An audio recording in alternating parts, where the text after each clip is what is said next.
भर्तृहरि अगले श्लोक में कहते हैं, मुख पर मंद मुस्कान, स्वाभाविक चांचल्यपूर्ण अवलोकन, बातचीत में प्रतिक्षण नई नई विलासपूर्ण सरलोक्तियां, लीला की समृद्धि से गति के विलास को पल्लवित करना आदि बातें जवानी की सीमा पर पैर रखने वाली सुंदरी के प्रत्येक अंगों में अपने आप ही फरकने लगती। तारुण्य के आरंभ में स्त्रियों का कौन ऐसा अंग है जिसमें लोकोत्तर सौंदर्य का आविर्भाव नहीं होता। तो महाराज भर्तृहरि कहते हैं कि यौवन काल में स्त्रियों का ऐसा कोई अंग नहीं जिसमें प्राकृतिक रूप से लावण्य उत्पन्न न हो जाए। अगले श्लोक में महाराज भर्तृहरि कहते हैं, इस असार संसार में सहृदय रसिकों के लिए देखने योग्य वस्तु कौन है? प्रिया का प्रेम से प्रसन्न मुख, सूंघे जाने वाले पदार्थों में उत्तम पदार्थ कौन है? प्रिया के मुख का श्वास, सुनने योग्य वचनों में सर्वोत्तम सुनना क्या है? प्रिया का कोमल और मधुर भाषण, स्वादिष्ट पदार्थों में उत्तम पदार्थ क्या है? प्रिया का अधरामृत, स्पर्श करने योग्य पदार्थों में उत्तम पदार्थ क्या है? कुसुम सुकुमार प्रिया का शरीर, ध्यान करने योग्य वस्तुओं में श्रेष्ठ ध्येय क्या है? प्रियतमा का नवतारुण्य और उसके हाव भाव आदि विलास। यह संसार मालूम है क्या है? इसके लिए अष्टावक्र क्या कहते हैं? संसार एक विचित्र भ्रम है और सचमुच संसार कहाँ सिमट आया है? नव यौवना स्त्री के व्यक्तित्व में। यह श्लोक सामान्य श्लोक नहीं है भर्तृहरि की। माया कहाँ है? कहते हैं जो प्रकृति पर्यंत संसार है, जहाँ तक प्रकृति है वहाँ तक संसार है। कहते हैं प्रकृति पर्यंते संसार है, यानी जहाँ तक प्रकृति है वहाँ तक संसार है। तो माया का साकार रूप है नव यौवना स्त्री। नारी विष्णु माया प्रकट, भगवान शिव भी उनके मोहिनी रूप के जाल में आ गए। इस असार संसार में सहृदय रसिक व्यक्तियों के लिए देखने योग्य क्या है? इस संसार में देखने योग्य क्या है? मृग दृशाम प्रेम प्रसन्नम मुख, यानी मृग नैनियों का प्रेम से खिला हुआ चेहरा। प्रेमिका या पत्नी 24 घंटे में 23 घंटे 59 मिनट रूठी रहती है। विद्युत की भांति, बिजली की भांति 24 घंटे में कभी मिल गई तो मिल गई, एक झलक मिल गई तो मिल गई। ये प्रेमिका का प्रसंग ऐसा है कि प्रेमिका का प्रसन्न होना जैसे सूरज के रहते बिजली का कौंधना। प्रिया का प्रेम से प्रसन्न मुख, सोचने की बात है।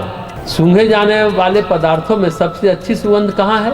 तो अपनी प्रेमिका के मुख का श्वास। ये भर्तृहरि अपनी अनुभूति बता रहे हैं। ये कथा भर्तृहरि की सगाई से शादी तक की कथा है। ये श्रृंगार शतक, वो भी कथा केवल एक स्त्री की है। हालांकि भर्तृहरि की ये पिंगला तीसरी पत्नी है, लेकिन एक स्त्री के इतने भाव देखे हैं भर्तृहरि ने।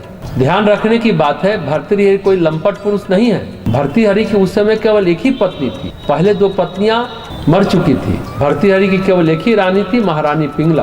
कोई 10 या 100 रानियां एक साथ नहीं रहती थी उनके साथ। समझने की बात है, भर्तृहरि एक पतिव्रत पालन करने वाले थे। तो श्रृंगार शतक को पढ़ करके भर्तृहरि को लंपट समझने की भूल नहीं करनी चाहिए। ये सारे हाव भाव जो हैं केवल एक स्त्री के हाव भाव हैं, उनकी अपनी प्रेमिका, प्रियतमा और पत्नी के हैं। और ये जो हाव भाव सुन रहे हैं प्रेमिका के हैं, अभी पत्नी बनी नहीं है। और आगे कहते हैं सुनने योग्य वचनों में सर्वोत्तम सुनना क्या है? अगर वो प्रेमिका कुछ मीठा मीठा बोल दे 23 घंटा 59 मिनट के बाद केवल 1 मिनट, तो सुनना आपका भाग्य है। और आगे कहते हैं सब स्वादिष्ट पदार्थ क्या है? तो प्रिया के अधरों का अमृत। महत्वपूर्ण यह नहीं जो हम लोग सुन रहे हैं, सारे श्लोक सुन लेने के बाद समझ में आएगा कि भर्तृहरि कोई लंपट व्यक्ति नहीं है, केवल पिंगला का वर्णन कर रहे हैं। उसी तरह आगे कहते हैं स्पर्श करने योग्य उत्तम पदार्थ क्या है? कुसुम से भी सुकुमार प्रिया का शरीर।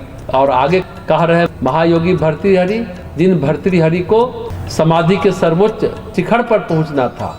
तो भर्तृहरि कहते हैं ध्यान करने योग्य सबसे सर्वश्रेष्ठ ध्येय क्या है? तो प्रियतमा का नवतारुण्य और उसके हाव भाव के विलास का भ्रम। बात समझने की है, ये है भर्तृहरि। अगर कोई भर्तृहरि को न समझे तो भर्तृहरि को बहुत विलासी और चरित्रहीन व्यक्ति कहेगा, पर ऐसा है नहीं। वे महायोगी भर्तृहरि के वचन है। उनका कुछ संस्कार होगा जिसकी वजह से इस रास्ते से उनको गुजरना पड़ा। उनकी जीवात्मा इन अंधेरों से घिरी थी और वो अंधेरा विवाह के साथ सघन होता चला गया। लेकिन एक समय आया, अंधेरा छटा, बादल हटे, सूर्य निकला और भर्तृहरि की आत्मचेतना प्रकाशित हुई। इसने श्रृंगार शतक को श्रृंगार की दृष्टि से ही न देखे, एक महायोगी के जीवन में आने वाले अवरोध के रूप में देखे। और ये ध्यान रखें कि वही महायोगी जिन्होंने श्रृंगार शतक लिखा, फिर वैराग शतक लिखा, और वही महाराज अधिराज ने नीति शतक भी लिखा। तो निष्कर्ष यही निकलता है जीवात्मा सम्मोहित होते हुए भी अपने स्वरूप को प्राप्त कर लेती। महत्वपूर्ण बात यह है कि कल्पना किया जा सकता है कि श्रृंगार सप्तक में स्त्री की जो एक एक बातें लिखी गई है, एक एक भाव बताई गई है, सामान्य स्त्री में उसमें से 10 भाव भी नहीं ला सकती है। सृष्टि का समस्त रूप और सौंदर्य, महामाया का साकार स्वरूप महारानी पिंगला उपस्थित हो गई और उस महामाया के साकार स्वरूप को पार करके निकलना, काट करके निकलना, ईश्वर की कृपा हो, परमेश्वर का आशीर्वाद हो, भगवान शिव अनुकूल हो तो ये सब संभव है। श्री अरविंद भी कहते हैं परमेश्वर है तो सब कुछ संभव है। इसलिए बंगला में कहते हैं तुम्हें डाकते पाड़ो, कुछ नहीं, बस पुकारते चलो, बुलाते चलो, बुलाते चलो और बुलाते चलो।